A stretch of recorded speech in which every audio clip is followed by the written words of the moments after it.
Hello CUET PG 2026 aspirants, welcome to CUET PG career Adda. मैं आंचल आप सभी की मेंटोर और आज की इस वीडियो के अंदर आप लोगों को बताने वाली हूँ लास्ट 15 डेज मास्टर स्ट्रैटेजी। अब आप सभी सोच रहे होंगे कि मैम डेट शीट थोड़ी आ गई है जो हमने 15 डेज लिख दिया। तो देखो, समझो मेरी बात को, डेट शीट का वेट करते करते आप अपना टाइम वेस्ट मत करो। आप सभी को मार्च का मंथ पता है कि वहां पे एग्जाम होने वाला है, तो मार्च के जितने भी डेज आपके स्टार्टिंग के इनिशियल्स होंगे वो आपके लिए बोनस डेज होंगे, जहां पर आप एक्स्ट्रा रिवीजन और एक्स्ट्रा प्रैक्टिस कर सकते हो। तो जो आपके रिमेनिंग डेज जो आपके काम वाले हैं, फोकस वाले हैं, वो आपके फरवरी के ही बचे हैं और वो बचे हैं अप्रॉक्स आपके पास 15 डेज। अब आपकी यहाँ पर स्ट्रैटेजी कुछ ऐसी होनी चाहिए जिससे कि जिस स्टूडेंट ने पढ़ाई स्टार्ट नहीं करी है, अभी रिसेंटली में करी है, उनको क्या चीज़ें फॉलो करनी चाहिए, और वो स्टूडेंट जिन्होंने अपनी ऑलरेडी पढ़ाई स्टार्ट कर दी थी उनको क्या चीज़ें फॉलो करनी चाहिए। दोनों की आज मैं आपको स्ट्रैटेजीज बताने वाली हूँ।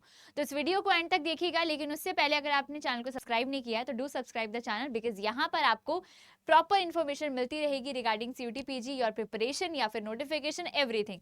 तो चलो इस वीडियो को स्टार्ट करते हैं।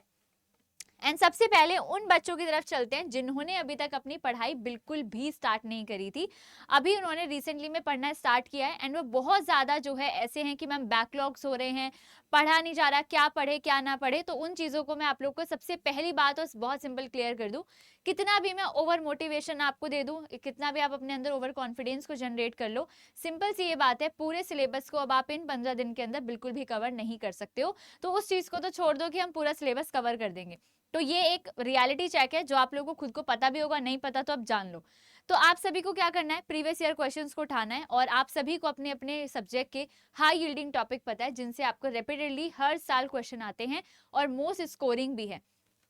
उन टॉपिक को आपको उठाना है, उनको पढ़ना शुरू करना है। अब आपको यहाँ पर 3 ब्लॉक स्टडी प्लान को फॉलो करना है, जिसके अंदर आपको कॉन्सेप्ट तो पढ़ने ही है, लेकिन कॉन्सेप्ट को ज्यादा से ज्यादा आप लोग एमसीक्यू के साथ पढ़ने की कोशिश करो। ऐसा होता है जब आप किसी टॉपिक के एक एमसीक्यू को उठाते हो तो उस टॉपिक का जो एमसीक्यू पूछा गया है उसको पूरा एनालाइज करके एकदम ऐसे बैठ जाओ कि ये किस लिए हुआ है, इसके पीछे का प्रोसेस क्या है, ये जो 4 ऑप्शन है इनमें से 3 गलत क्यों है, ये सही क्यों है। इससे आप लोग कई सारे कॉन्सेप्ट को बिल्ड करते हुए जाते हो और एमसीक्यूज के साथ पढ़ने के साथ फायदा ये है कि आप कॉन्सेप्ट भी क्लियर कर रहे हो, साथ में अपनी प्रैक्टिस भी कर रहे हो। तो इस चीज को फोकस करेंगे और इसके अंदर आपका आएगा कि जितनी भी मिस्टेक्स आप लोग कर रहे हैं उसको आप लोगों को ध्यान रखना है। दूसरी चीज, जिस भी कॉन्सेप्ट को आप आज के दिन पढ़ रहे हो अगले दिन आपको उसको रिवाइज करना ही करना है, बिकॉज रिविजन यहाँ पर बहुत ज्यादा इंपॉर्टेंट है, वरना जितना पढ़ोगे उतना आप भूलते जाओगे। ठीक है, पूरा दिन के अंदर आपको ये 3 टाइम अपना निकालना है जहां आप ओनली कॉन्सेप्ट पढ़ रहे हो, जहां आप एमसीक्यू प्रैक्टिस कर रहे हो और जहां आप रिवीजन कर रहे हो। थर्ड मोस्ट इंपॉर्टेंट पॉइंट है आपका कि आपको रिसोर्सेज जो है स्मार्ट रिसोर्सेज का यूज करना है। स्मार्ट रिसोर्सेज के यूज करने का मतलब है, जैसे कि मैंने बोला, सिलेबस आप अभी पूरा नहीं कर सकते हो, तो आप लोग क्या करेंगे, जब भी आप किसी टॉपिक को पढ़ रहे हो तो उसके शॉर्ट नोट्स बनाओ।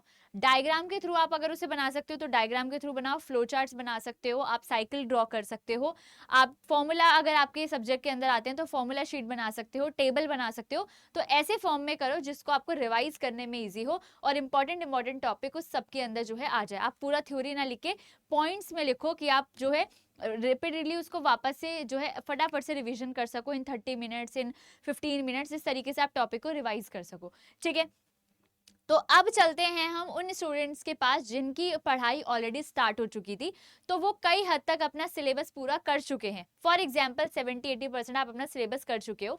अब बारी आती है, आप सबको पता है कि हमने मोस्टली सिलेबस को कर लिया है, बात आती है कि भाई रिवीजन को तो करो ही करो। रिवीजन आपको सबसे ज्यादा करनी है। अब तो मैं बोलती हूँ कि डेली बेसिस वाला रिविजन करो, जैसे हम पहले वीकली या मंथली बोलते थे, तो अब आपके पास 15 दिन है।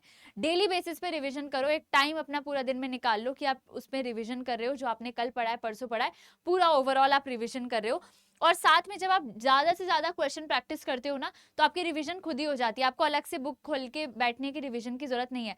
रिवीजन का मतलब यहाँ पर सिर्फ ये नहीं है कि आप पूरे कॉन्सेप्ट को ही पढ़ रहे हो, आप एमसीक्यू के साथ भी रिवीजन कर सकते हो। यहाँ पर आपके 2 काम होंगे, कॉन्सेप्ट भी रिवाइज हो जाएगा और एमसीक्यू प्रैक्टिस भी हो जाएगी। तो ये होती है आपकी स्मार्ट स्टडी, है ना, कि सिर्फ आपको नोट्स उठा के उन्हें रिवाइज नहीं करना है, आप क्वेश्चन के साथ रिवाइज करने की कोशिश करो।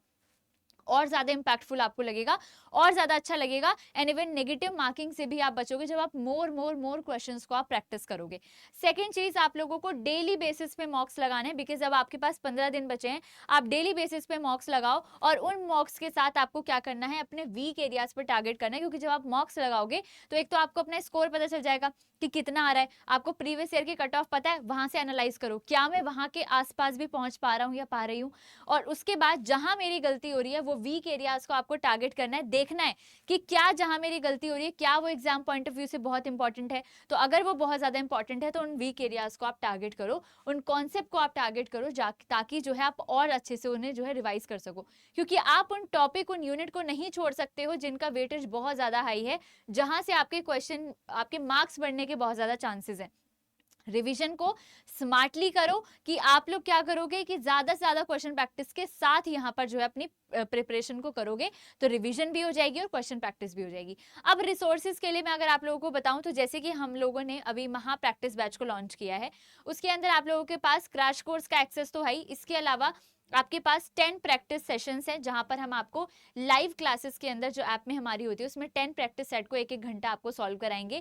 इसके अलावा 5 फुल लेंथ मॉक टेस्ट आपको सॉल्व कराएंगे। इसके अलावा आपको 10 मॉक टेस्ट आपको एक्स्ट्रा भी देंगे प्रैक्टिस करने के लिए। अप्रॉक्स आपके 15 मॉक टेस्ट हो गए, तो देखो 15 दिन ही बचे हैं, और 10 आपके प्रैक्टिस सेट हो गए, वो अलग हो गए, और क्रैश कोर्स के अंदर जो आपके टेस्ट वगैरह अवेलेबल है वो अलग हो गए। तो मतलब कि यहाँ पर आपका जो महा प्रैक्टिस बैच है, या फिर आप महापैक्स के अंदर भी एनरोल कर सकते हो। देखो यहाँ पर सीयूटी पीजी में जाओगे, सीयूटी पीजी के जो महापैक्स है इनके अंदर आप देख सकते हो, इन महापैक्स के अंदर सारे ही महापैक्स के अंदर आपके क्या क्या प्रेजेंट है। एक तो आपके सारे फाउंडेशन बैच जो पूरे साल चले हैं, सारे के सारे क्रैश कोर्स उनके वर्जन, महा प्रैक्टिस बैच, टेस्ट सीरीज, हर एक चीज इन महापैक्स के अंदर अवेलेबल। और आप प्राइस देखो कितना कम है, 2224, मतलब कि 2200 रुपए का है। और अगर आपको इससे भी ज्यादा डिस्काउंट चाहिए तो जैसे कि अगर मैं ये आपका खोलूं, यहाँ पर बाय नाउ पे जाऊंगी, तो मैं अगर यहाँ पर कूपन कोड अप्लाई करती हूँ, फॉर एग्जाम्पल मैंने यहाँ पर कूपन कोड अप्लाई किया AN लाइव, तो आप अगर इस कूपन कोड को अप्लाई करते हैं तो देखो प्राइस और भी कम हो गया, सिर्फ 2100 रुपए का हो गया।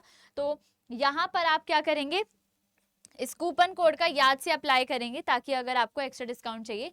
इसके अलावा अगर आप टेस्ट सीरीज बाय करना चाहते हैं तो टेस्ट सीरीज पे लगा सकते हैं, महापैक्स पे। अगर आप क्रैश कोर्स लेना चाहते हैं या फिर सिर्फ अगर आप महा प्रैक्टिस बैच लेना चाहते हो तो वो आपका और भी कम प्राइस का है, और आप जब इस कोड को लगा लोगे तो और भी कम हो जाएगा। तो आप लोगों के पास सारे ऑप्शन अवेलेबल हैं, बारी आपकी है कि आप लोगों को पढ़ना है। देखो एक चीज को याद रखना, 2025 के स्टूडेंट्स ने बहुत अच्छे से अपने एग्जाम्स को क्लियर किया है, रैंक लाए हैं, ड्रीम कॉलेज तक पहुंचे हैं हमारे साथ कनेक्ट होके। तो आप सभी को एक ट्रस्ट को बिल्डअप करना पड़ेगा, खुद पर भी और हम पर भी, और आपको जो है अभी से अपनी प्रिपरेशन स्टार्ट करनी पड़ेगी। बच्चों ऑलरेडी बहुत टाइम कम है, डेट शीट के वेट में अपनी पढ़ाई को बिल्कुल खराब मत करो। डेट शीट जब आनी होगी आएगी, एग्जाम का मंथ आपका मार्च ही है, बस अपनी प्रिपरेशन को स्टार्ट कर दो without any if and but. आप लोगों को अभी से, आज से आपको अपने आप से प्रॉमिस करना है, मुझसे भी प्रॉमिस करना है कि आप सभी स्टूडेंट्स अपने अपने एग्जाम में बिल्कुल सक्सीड करेंगे। एंड अगर आपको कोई भी गाइडेंस की जरूरत है, लग रहा है कि मैम कौन सा हमें बैच लेना चाहिए या टेस्ट सीरीज लेके काम चल जाएगा, या किस तरीके से हमें अप्रोच करनी चाहिए, किस तरीके से अपनी प्रिपरेशन करनी चाहिए,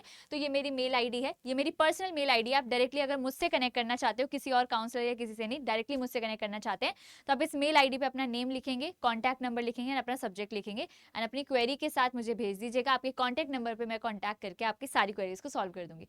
सो बच्चों हम चाहते हैं कि आप सभी आगे बढ़ते रहिए, और ये सीयूटी पीजी करियर अड्डा का चैनल जो है इन्हीं बच्चों के साथ जो हमेशा रहता है। तो आप सभी अपनी प्रिपरेशन को स्टार्ट कीजिए, and all the very best. Channel को सब्सक्राइब करना, वीडियो को लाइक करना, एंड कमेंट सेक्शन में मेंशन करना कि आपको स्ट्रैटेजीज कैसी लगी, एंड क्या आप रेडी हैं अपनी प्रिपरेशन के लिए, और कितना टारगेट स्कोर आप करने वाले हैं, कमेंट सेक्शन में जरूर मेंशन कीजिएगा। All the best.